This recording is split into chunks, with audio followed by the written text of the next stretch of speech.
Bonjour. So here we are, learning the irregular adjectives. Your book has a tutorial. Getting the same lesson from different people is very helpful because, as you're learning these new lessons, sometimes when you have too much information, your mind just kind of shuts off, so you have to repeat the lessons. And it helps to have different people giving you the same lesson because every person will get another aspect of the grammar lesson across to you better. You need to have many teachers to learn a foreign language, many sources, not just one. So do use this podcast and the tutorial, and go back to the sheet I gave you. Remember the sheet that I gave you? I can post an extra one if you want online too. You see these le féminin des adjectifs, and you have the patterns. I kept on talking to you about patterns the other day because I want you to be like jewelry smiths or blacksmiths of the language. I want you to think of these adjective patterns and name patterns like an artist would, or someone making a tapestry in Morocco, or some kind of handiwork. Think of yourselves as just artisans of a language.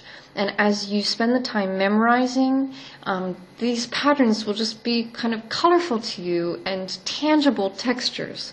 They won't be, what I don't want you to think that you have to somehow memorize this chart, unless you have a photographic memory. These types of charts, they spell it out very clearly. They're great references like dictionaries, but they tend to be a little bit boring too. It makes you not want to learn. So think of learning these adjectives as if you're learning a song or a tapestry or making a necklace, and just enjoy the different variations as you go from fier, fier, naïf, naïve. They give the language texture and a feel to it. Notice, again, there's a different order of words. That's what we call syntax.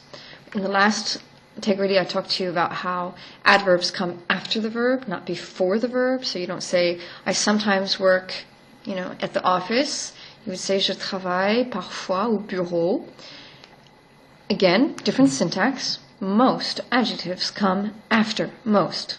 There are some exceptions, but right now, most come after. So when you're saying, je préfère les gens intéressants, I prefer interesting people. Je préfère les gens intéressants en français. Je suis une personne intelligente. Voilà, une personne intelligente. There's the order, the adjective comes after, and that gives you time to think, right? Because you say une personne, and you're thinking, okay, that's feminine. And then as you get to intelligent, you have time to fill in that color, intelligente. Les femmes, féminin pluriel, and your mind has time to fire off the right adjective. Les femmes indépendantes, voilà, travaillent beaucoup. So let's go and do some exercises together. You see some of the exercises are working on those adjectives of intensity or frequency, and it's fun. Un bon étudiant rate rarement les examens. Un bon étudiant n'écoute jamais le professeur. You have to fit what goes with un bon étudiant. Is it the sentence rate rarement les examens? Oui, un bon étudiant rate rarement les examens. So here I'm putting together a good student, and I have learned, n'est-ce pas, the ER verb rater is to fail or to miss. Rate rarement les examens. He never fails or misses a test. You may notice, un bon étudiant, wasn't I just talking to you about how adjectives come after? Well, I said some don't. And one of those is bon.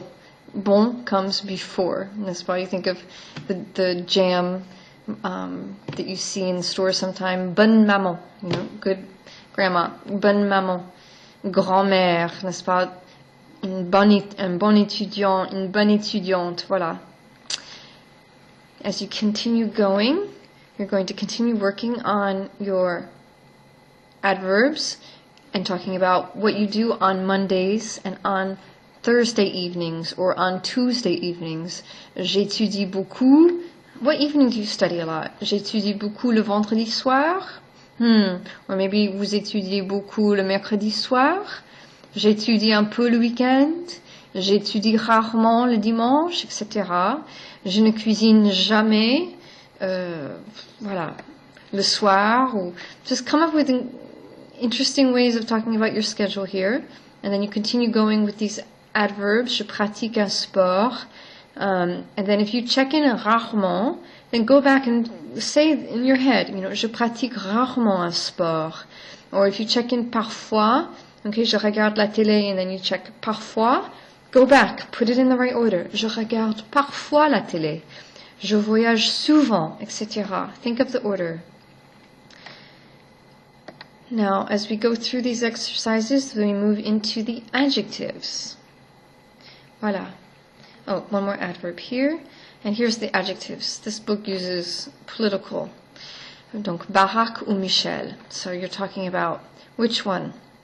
Blank est gentille. So would that be Barack or Michel? It's not your personal political opinion here that matters. It's your understanding of the French. Donc voilà, if it's feminine, you go with Michel. If it's feminine, Michel. If it's masculine, c'est Barack. And then, of course, they give you a little part to have your political opinion. Je suis d'accord. Je ne suis pas d'accord. Voilà. I should do this as a warm-up and do it with Barack and Michel, and then Anne and Mitt Romney. Not because I necessarily feel like doing a political class, but because sometimes by talking about politics or a subject that is very passionate for you, it helps you memorize better. Voilà, here's another. Les frères ou les sœurs. Blank sont heureux, blank sont souvent naïves. So based on the form, you're deciding, is it les frères Baldwin, n'est-ce pas, ou les sœurs Olsen? Est-ce un commentaire positif ou un commentaire négatif? As you're doing these activities, it will help you become comfortable, and as you're comfortable, deepen your understanding of both the form itself and the vocabulary, the meaning. You're always between the meaning and the form, the meaning and the form. And here we have more adjectives. And then some of these activities will be our warm-up for class on Thursday. I'd like to end, I have to remind myself, I want to bring in some Tintin books next Tuesday. And we will be looking at some characters from Hergé, who was a Belgian artist who created the absolutely unforgettable Tintin for the Francophone world. The Anglophone world is not so convinced because the Steven Spielberg version of Tintin was not as good as it could have been. Voilà, donc you have different adjectives and different characters. I'm going to bring in some Tintin books. Voilà. À mardi prochain. Bon travail.